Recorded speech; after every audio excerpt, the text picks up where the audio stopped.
Is there a significant average difference phenotypically between interracial people with white mothers versus those with white fathers? In terms of personality, I've read that if it's a black father and a white mother, then the child will be higher R strategy, with behavioral problems, headaches, and various physical problems. If it's the other way around, then no problems really, not behavioral problems anyway. You should be able to test this stuff using global admixture analysis. So using biogeographical ancestry markers, you can work out the degree to which an individual is admixed. So whether they're purely European or say purely African, and every blend in between which you can measure as a continuous variable using biogeographical ancestry markers, genetic indicators. And you want to see if the relationship between these markers is linear with respect to the trait of interest or quadratic. Because if you think about it, a quadratic relationship, both positive and negative. So a positively signed quadratic relationship is one which has a U-shaped relationship, and a negatively signed quadratic relationship is N-shaped. If you can fit quadratic distributions to admixture as a function of the level of trait of interest, like say IQ, then you have indications of either hybrid vigor or outbreeding depression. In the case of a trait like IQ or cranial structure or height, these have all been studied using a global admixture analysis. The relationships are purely linear, but that's not to say that for all traits that's going to be true. For some traits, it might be there's a real advantage to mixing up these ancestral gene swarms.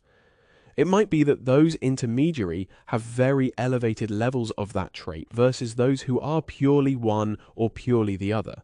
It might be there is outbreeding depression for certain traits where you actually have an exaggeratedly low level of that trait as a function of being of intermediate admixture. And this is something that really needs to be studied. People who are from North Africa, Egypt, who tend to combine being Arab Caucasian with black admixture, those people tend to be very good at middle distance running. So this is an example of a trait where you have hybrid vigor. I remember a program which came out many years ago, and I remember it because there's a famous BBC correspondent who goes out and interviews people, and he interviewed Phil Rushton and Linda Godferson for this program, and they were both on one of the episodes which was actually based on race and IQ. It was amazing, and to try and be balanced, that they actually interviewed hereditarians in addition to James Flynn, an environmentalist at the time, so it's quite well balanced actually. The chap who presented it was mixed race himself, and stated from the upfront that he was personally invested, and this is why he decided to make these documentaries. Yes, Reggie Omar was his name. But one of the episodes was about possible hybrid vigor that can stem from certain forms of admixture.